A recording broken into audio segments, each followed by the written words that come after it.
Welcome to the Practical Pistol Show. My name is Hey. Ben Steger. I'm here to answer your shooting questions. Candace cannot be with us today, at least not right now today because, I don't know, because of some fucking thing. So we have Tim Myers sitting in from Austin, Texas. Say hello, Tim. Howdy. That is how y'all say hello down there, isn't it? Correct. All right, and making his triumphant return, Mr. Matthew Mink from Arkansas. I'm back. You're back. Which probably means you've run out of friends and/or guests, and I'm all you got. I ran out of friends a long time ago. Yes, you did. Hopkins is your bro, man. All right, Matt, have you Yeah, got your internet sorted out? Yes, the kids are not here. They are not screaming for Netflix movies today, so internet should be fine. And that was the whole problem last time. I went downstairs. Both of them were watching a Netflix video and on their tablets, so there was 4 movies going. So we were fighting for bandwidth. Okay. I think you need to apologize to curling enthusiasts really quickly, don't you? Yeah, we had that on the, that was the first order of business. First of all, my humble apologies to the entire Olympic curling sport, each individual, the sport at large. I do get it. I shouldn't have dissed your sport. I got all the hate mail. The death threats, really got to us. You burned an effigy in my front yard, and we weren't really sure what that was for a couple of days because there's like a stick and a round thing there. But anyway, yeah, local law enforcement was siding at first, but yeah, apparently it's an Olympic sport. I had to fill them in, but anyway, yeah, my sincere, heartfelt apologies to any curling enthusiasts I might have offended. Yeah, I don't think you got to worry about it because people who shoot don't watch this show, so definitely people who curl don't watch it. Oh, really? Well, Really? I'll take things back then. Okay, before we get rolling with the questions, kind of the hot topic right now is the Unplanned Targets, the shooter downrange video. We did like a 6-hour live stream on this the other night. Matt, I'm sure you've got something to say about this video, and I'm sure you've seen it. So, do you have any sort of comments on this crazy video with the dude downrange? I don't know where to start on that because as ROs, I mean, part of their duties is to make sure that nobody's downrange. And I don't know if that guy just blended into the background or what, but He was wearing the white. first time I saw the video, yeah, and so was the background. But the first time that they showed me the video, I didn't see him until a little bit later into the video, and even then I couldn't really see I couldn't really understand what I was seeing. And finally I realized that's a dude downrange. So anyway, the ROs obviously did not check to see if the guy's downrange. And the guy that was downrange, you probably should have done something when the bullets started flying, because I can't believe he was still down. He was downrange for that long after that many shots were fired, and he was still taping targets. Now that's, he obviously wasn't on the super squad, right? No. So most of our We don't discussion, tape targets. on that video was, should it have been posted? Yeah, you made the same face I made. I'm like, ooh. Well, now that we're that probably should have not have seen the light of day. now that we're a few days into this, there's now little duty project minions kind of culling the internet, finding interesting comments made on non-USPSA forums about this video. And I'll read a couple of these comments to you now. You can tell me what you think of them. Do you know what could have prevented this? Okay. An elevated range officer platform. If they're going to be using obstructed targets like this, they should have someone in an elevated position so they can look down on the range. What do you think? That sounds a little ridiculous. All right, another guy says, on any Army range I've ever run, there wouldn't be people wandering around downrange because we never set up 180-degree shooting ranges with targets behind them screened by stuff the shooters and ROs can't see through. In my opinion, stupid range setup, stupid match. He clearly does not know what he's talking about. Next. Well, he does. He's talking about Army ranges. Yeah, they He do knows what he's differently. talking about, I guess. Another guy says, I've never been to one of these, but it seems like anyone going down range should have to take a flag or marker of some sort and then hang it back on a board when they return. That way everyone knows if all the flags are not on the board, nobody starts shooting. Yeah, and that would drag a one-day match out to about 3 weeks. So next. So these are the sorts of comments that this video is generating outside the USPSA shooting community. Yeah, and I understand where a lot of these comments are coming from because these guys don't shoot what we shoot. So understand, I guess, maybe the match formality. But yeah, the ROs in that video, they should have been watching better. And the shooter that went down range, I can't get past the point. I mean, that guy fired like, what, 20 rounds, and the guy is still down range taking targets.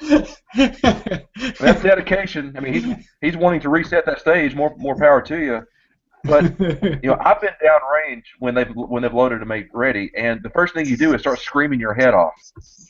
This guy apparently he didn't hear the range commands, and then I would imagine if I was down range and shots are being fired, I'm probably either flat on the ground or up and over the berm. I'm not really sure what I would do. You hide behind a target. While screaming. Yeah, while. It depends on the shooter.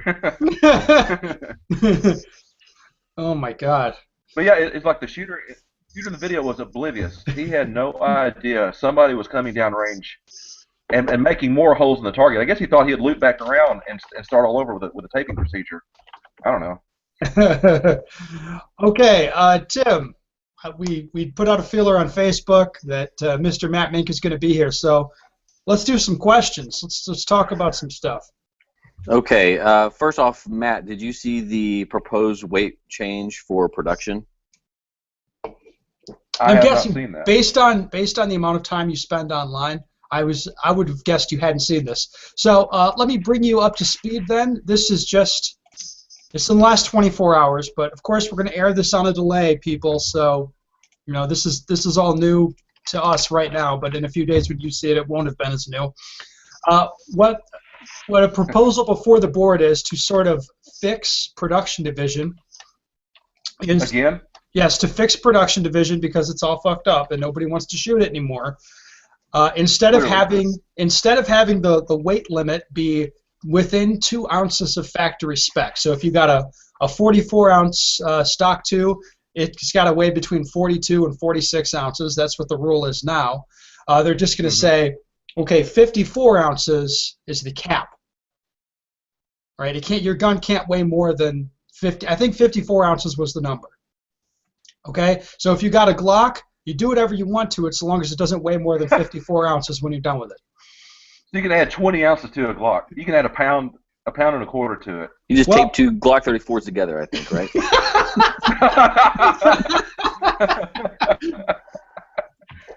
I think that's clearly within the rules now. Well, so I guess there's 2 questions, right? Is production division broken, and if so, is this the way to fix it? The answer is no to both counts. I think production division is fine. The 2-ounce weight limit allows us to make a few modifications to the gun. You can put a slightly heavier set of grips, or you can do like me and actually remove weight from the gun. But I think adding, like in our case, would be adding 12 ounces to the gun. I just don't get it. I don't. First of all, the division is not broken. Since you don't understand, let me explain it to you. Guys show up with a lightweight little plastic Glock. How are they supposed to compete with a heavy CZ Shadow? So what they need to do is just make the gun entirely out of tungsten or something so that it's the proper weight, so then they can shoot it as fast as you can shoot your Gamer Shadow. Right? That's more fair, right? Yeah, I think that's totally fair. So my mind has been changed. I'm now fully in support of this ridiculous rule.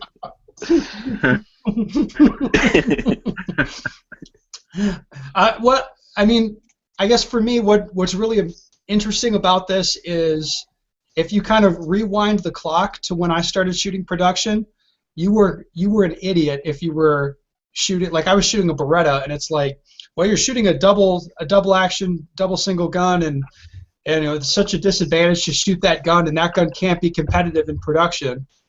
You should really get yourself a Glock 34. Shoot that instead. Everybody shot 34s for a while. You were shooting a CZ way before it was cool. Yeah, that's right. Yeah, like 4 years before it was cool. Right. So when did you start shooting a CZ? Like 2004? Yep, 2004. So that's like years before, and you had plenty. You probably had plenty of people telling you that it was self-evidently true that your CZ was at a disadvantage compared to a Glock 34. Yeah, there a long time. Me and Angus we were the only two people at a match. If we went to nationals, we were the only two shooting CZs, and everybody shot Glock 34s. There was a couple of hangouts that shot something else, like trying to reach back, some of the old Smith & Wesson guys shot the 5906s. That's about it. There was a couple of those guys, a couple of us. Everybody else shot a 34. Maybe a couple of guys shot a 17. But we heard it all the time. Yeah, striker-fired guns are faster, yada, yada, yada. You can swing around faster, it's lighter. But, yeah, whatever. Right. So now time is going on, and the exact opposite is true. Now everybody's shooting a CZ or stock 2s or some sort of metal frame gun, and very few people are shooting striker-fired polymer guns. Yes, but now it's broken, and we need to do something to fix it. Clearly, tungsten. Tungsten. Yeah, put that on your gloves, guys. That'll be good. Yeah, let's just make a new division. That seems to be the hot way to fix stuff. Let's make a production plastic, production steel. Well, speaking of a new division, Matt Mink, there's a question for you. Where can I buy my production optic shadow? Oh boy. Yeah, so you'll be selling production optics. You'll be selling production optic shadows if production optics ever becomes a thing, right? The old saying, if they build it, they will come. So sure, if they make that division, I will not shoot it. But my customers want, they want a gun with an optic on it. Sure, we can do it. We actually have some CZ red dots we can put on it. Well, just ask Tim. Tim sells customer shit that he doesn't like all the time, right, Tim? Listen, if you like some stuff and you want it, whatever.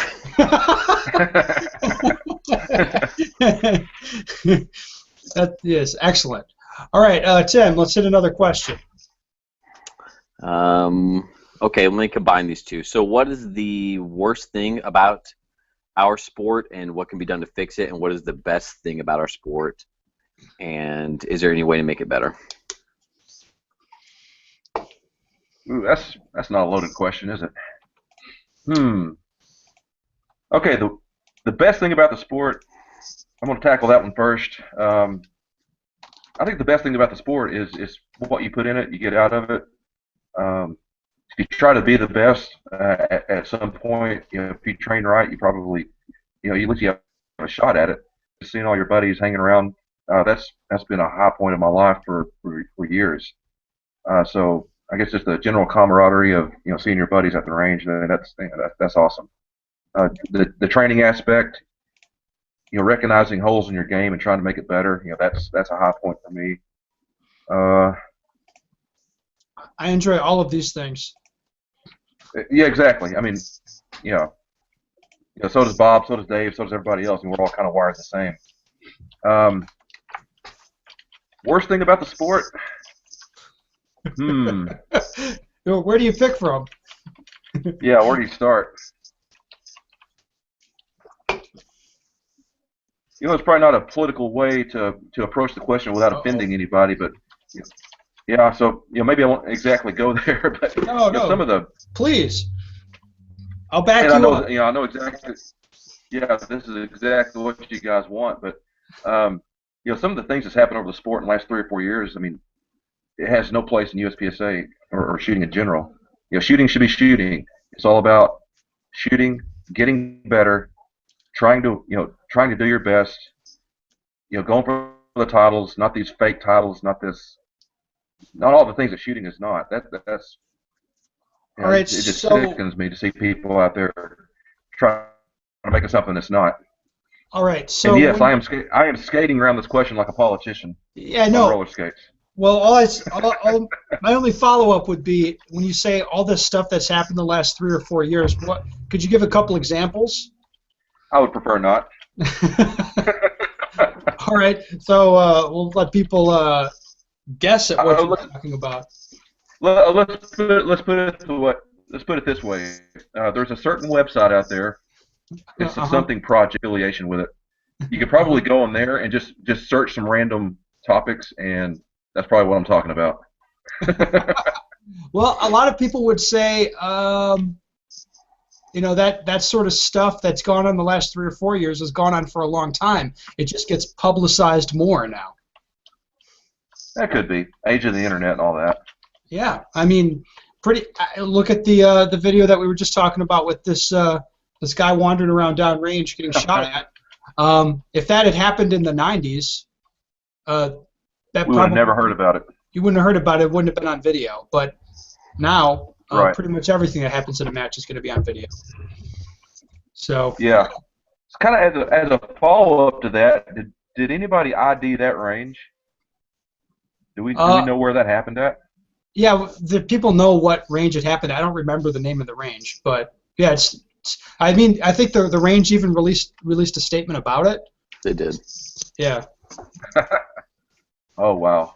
It wasn't a terribly interesting statement, but they did have some statement like, "Wow, yeah, range officers need to be careful," and like, okay, yeah, I'll get that. I'm just waiting for them to get their elevated shooting platforms built so they can have safe matches there, or elevated range officer platforms. Yeah, that's what we need. And flags, yes. And flags. I love that shit. I would lose if they issued me a flag at the start of a match. Like, this is for you to stick on the board, so we know if you're uprange or downrange or whatever. I'd lose that thing in like 10 minutes. Be gone. I mean, or wouldn't have to paste anymore, would you? We would be sort of. Yeah, would be fighting with them and would have them broke, and that'd be the end of that. That'd be it. Yeah. Okay. Tim, let's do another question. Did he upgrade to broadband? Actually, yeah, we're on this thing called dial-up. I think it is. It seems to work okay. All right. What obstacle was the hardest to face and conquer in competitive shooting in order to become a world-class competitor? Oh, a serious question. Wow. Take a left turn here. I would say probably the biggest obstacle I ever overcame is probably myself. I had a pretty bad mental game there for a while, and it took a little bit to overcome it. And I think I know for a fact I'm past it now. And the mental game is huge. I mean, just like golf or tennis or whatever sport you want to pick, you can only perform as good as your mental game will let you, and that's exactly where I was. I had a mental game that was not letting me perform where I needed to. And I think looking back over the results from the last couple of years, it's definitely come around. And anyway, it was a long, hard road to get there to fix it. But it was that was it. My biggest obstacle was definitely myself. Well, my biggest obstacle was Matt Mink. So I know where you're coming from. Yeah, I used to look back and like, yeah, that Ben guy, he sure does try hard. And then all of a sudden, damn! Oh, I do try hard. I try so hard. I'm like, that fucking Matt Mink. He doesn't look like he tries that hard at all. Drives me crazy. I think the first time I met that's you. That's a big secret, No, the first time I met you, you showed up at Nationals. You're like, yeah, I shot 1,500 rounds this year. And I'm like, what the fuck? You're shooting on the Super Squad at Nationals. So I'm like, man, fuck this guy. Yeah, I think that's a heavy year of practice for me. 1,500 rounds, wow. Where did I find the time? But you and I have had a lot of discussions about the level of practice, and I think you're on one end of the spectrum. I am definitely on the other end of the spectrum, to where we can perform at our peak with totally different levels of practice. Yes. You were telling me all the things you did to get ready for Nationals last year, which was weeks more of effort than I had time to put in it. And if I practice that much, I actually get worse. And I seem to be in the minority. I think you're more in the, I won't say the majority, but there's more people like you than there are me. But so you look at national results from 2015 or 14, and you won over JJ. I was in third place. 2.5% back. So kind of take that home, how many rounds did you practice for nationals? 20,000 ish. Is that the number I remember? Well, it's hard to say what's for one match and what's for another, but I shot a fucking lot. In the 6 weeks leading up to nationals, definitely. So you can quantify that 6 weeks, a lot. So when I realized nationals was coming up, and I did have some other things going on, but then when I realized, okay, I've got like 5 days to get ready for this thing, I go back into my practice mode, which is way less than yours, and I know what I got to work on, and I'm getting better at knowing when I need to stop practicing, because at some point I feel over practiced and I start getting sloppy, and I think that's why I do worse. So I've got to practice to a certain level, which for me last year was like 1,000 rounds. I did it in like over 5 days. I think I shot 3 days, and did a little bit of dry fire, made sure my gun was sighted in, made sure I was making power factor, and I felt good. And I'm like, I'm done. I will perform at peak performance right here. If I do any more, I start sliding backwards. And I had a pretty good match. I goofed up a couple stages, and that was pretty much the spread. But overall, I had a pretty good match last year. Yeah. All right. Good discussion, Tim. Another question. Hang on one second. God, are you even awake? I got really bored with that one, man. That one was really. Okay. How would you fix IDPA? That made me spew this. Next question. Damn. All right. Damn. My IDPA is beyond saving, you're saying? Okay. Looking back,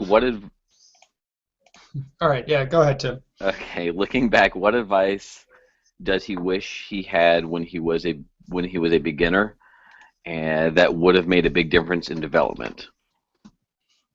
Oh, another good question. Yeah, people actually have good questions occasionally. Yeah, they do. I would say the advice I wish I would have gotten out of the gate was work on trigger control, because that was one thing I struggled with for a while. I could shoot fast and I could spray enough bullets to make stuff happen, but actually to slow down and actually make the really, really tight shots, that is a skill in and of itself. To blast through the hoser stuff and then switch gears, shoot the precision stuff, and then switch gears again, shoot the hoser stuff. Not a lot of people have that. Ever since I developed that, I've been saying it. That's kind of where where it separates the men from the boys. Didn't you win a stage win at nationals as a B-class shooter? Yes, 2003. Actually won 2 back-to-back, but they were steel stages. And I had no idea what the times were. I just stepped up and did what I did. And the RO said, "No, you got the fastest time on that one." I'm thinking, yeah, whatever. Went to the next one and did the same thing. Died on the third one though. I think I had a reload or something. That was not good. But yeah, that was my first 2 stage ones at nationals were 2 steel stages back to back. And that was pretty impressive, man. Coincidentally, that was the year they posted. So there was Dave won it, Robbie was second, and then me as a B-class shooter, and I had no idea. I was just there, shooting like I shot, and I knew I was having a good match. I wasn't on the super squad because they didn't know who I was. And at the end, toward the end of the match, people were like kind of following me around, and I thought, oh, I'll just here looking at the stages or whatever. And at the end of it, a couple of guys came up and actually shook my hand and like, "Oh, you shot impressive." I'm like, I still had no idea what they're talking about. Like, hey, maybe I won B class. That'd be awesome. Won B class at nationals. You did win B class though. Well, no, technically I did not, because if you get in the top 16, you don't get class wins. Oh, so yeah, but third overall, I thought Trump the B class win any day. But yeah, that was I don't know. That was a memorable weekend. It's B class at nationals. It's kind of a big deal. It is. Yeah, well then I got to go to the shoot-offs for the first time ever as a B class shooter, and long story short, ended up winning it. That drive home was very memorable. I think I called everybody I knew. Oh man. All right. Okay. I'm not even sure Ready what the for original question was. Yeah, we're ready. Bring that shit, Tim. Bring it. Okay. Why do you hate curling? Because I think it's lame. Next question. What grain bullet do you recommend, or do you prefer for 9mm production? Okay, I'll take this as a two-parter because we get this question about daily in the shop. I have used every bullet weight known to man over the years. Right now, I'm shooting 147s because I don't like the way they feel, but I get the best. I get the best numbers out of them. I run the fastest drills with them. It seems like I have more control over them. So okay, I don't like them. I don't like the way they feel, but that's why I'm using. The ones that feel the best are actually 135s out of a CZ. I think that's probably the magic bullet to shoot. Plus, we get phenomenal accuracy out of the guns we build or the guns we get from the custom shop. The 135s, especially our 135 black bullet load, is incredible. Now, having said that, bullet weight is very subjective. Some guys love the 125s, and I did shoot those for many years. And of course, all things being equal, the lighter bullets are snappier. They do shoot flatter because of physics. Physics, you're launching a heavier bullet, so force this way, force this way, These more bullets muzzle are better rise. A because lot of people don't realize that. So Okay. yeah, there are no magic bullets. So 147s, you do get a bit more muzzle rise, but it shoots softer. 115s shoot flatter, but you get a lot more blast. 125s, 135s are compromises in between, but it really comes down to the individual. Run some numbers, run some tests, and see what works out best for you. You may be surprised. Well, that's Sounds not good. a very strong recommendation, but okay. So basically, the answer is you're telling this guy to go test it himself. Yes, it's very subjective. You can read stuff all over the internet. And most people are gonna say 147s are the easiest to shoot, and I do believe that is true. It's just they're softer, they're not as blasty. So yeah, if you want easy to shoot 147s, if you want to hang on to the gun a little harder and get the thing to shoot faster, you might want to try a lighter bullet weight. And which I said, I did for years. When I first started shooting CZs, I had 147s, and I thought it shot sluggish. Then Angus told me to try 124s or 125s, and I did that. I probably shot those for nearly 3 or 4 years, and the gun does shoot flat. You just got to hang on to it. Yeah. Okay. Next one. Are you doing a contingency program for 2015? Oh, okay, that's a great question. All right, so we did one for 2014. I thought it was a resounding success. It actually far exceeded my expectations. We ended up giving away a built shadow, which the guy upgraded to an Aki shadow. And matter of fact, we got it done, and we're waiting to present it to him at some point this shooting season. And we gave away some other stuff. Hey, the Ben Stoker Pro Shop actually gave away some things, which actually we need to get that stuff to that guy. By the way. Anyway. Yeah, we had a bunch of good vendors come on board, and so we were able to give away a lot of things, and people had fun with it. We had fun with it. For 2015, I've been dragging my feet a little bit, and I think what we're going to do is in 2015 we're not going to run it because I have a business to grow, a shop to move, a business to split apart. All this stuff is going on right now, and I have no time for the contingency program, unfortunately. So what we're planning on doing is resurrecting it next year, earlier in the shooting season, and possibly even incorporating like the Florida Open and the Florida Sectional. Basically, it's running the contingency program all year long. So for a calendar year, from 1/1 January all the way to 12/31 in 2016. So we have not put that out there yet, but we were planning on shortly. So yeah, you heard it here first, folks. No contingency plan in 2015, but it should be back in 2016. Okay. And hey, a public shout out to everybody that did it in 2014. Thank you. It got us good press. We met a lot of cool people. It was a lot of fun. All right. But you're just not going to do it again for a while. Just also reasonable. No. All right. Yeah, we just got too many things going on right now. So that's fair enough. Tim, are there any more Proceed. questions we have? Two more. Two One. more. Yeah. How do you keep a sight tight on an AccuShadow? Is he talking about front side or rear side? You got me. Or does All he right. know? He doesn't know.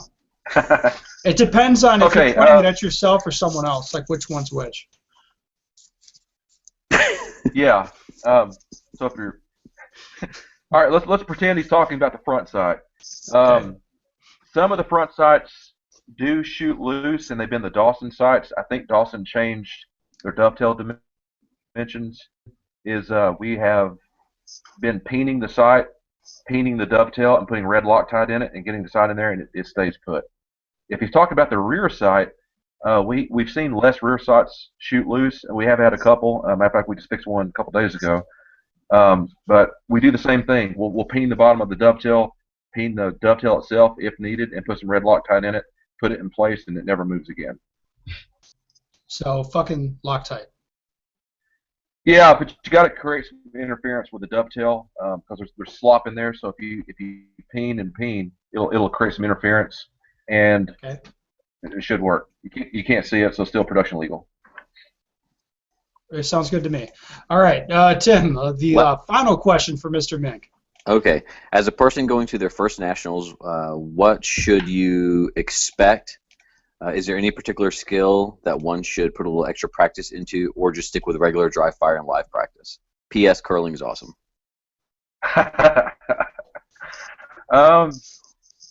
Okay, that's a real simple question with probably a rather complex answer. I'm going to assume he's talking about USPSA nationals.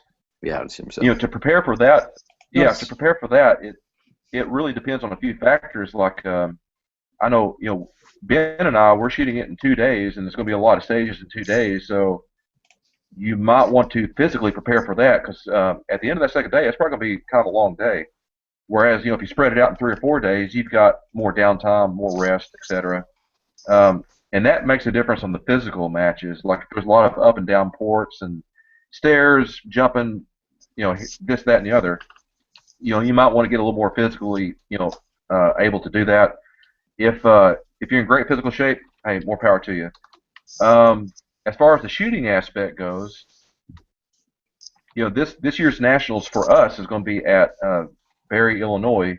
So I'm expecting a lot of very stereotypical Ray Hurst stages, which I love. Ray Hurst is a fantastic stage designer, and so we're going to have stages with a lot of options. You're going to see multiple targets from multiple places.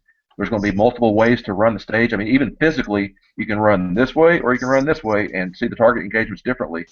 You might want to prepare yourself for that. Set up some stages with options at your home range and start running them. Or even better, have somebody else set up stages for you if you got a buddy, and have him let you figure out the stages because production nationals, that's what we're going to see.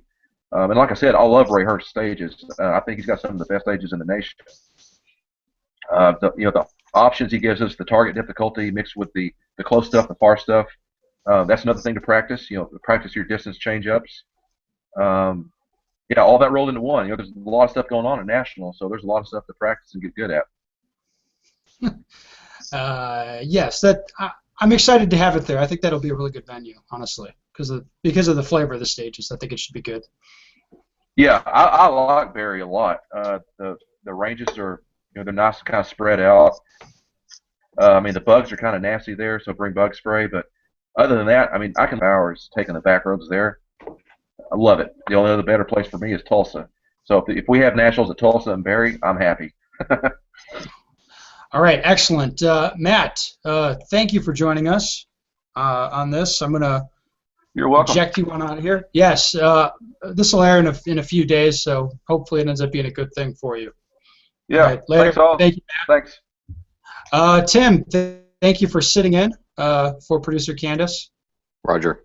And anybody, if you want to get in touch with Tim, email him at benstegerproshop.com. He loves to hear from podcast listeners. Isn't that right, Tim? Roger. Yeah, okay. And if you want to talk to me, head over to bensteger.com. I would love to hear from you, and we'll get back to answering your questions on the next show.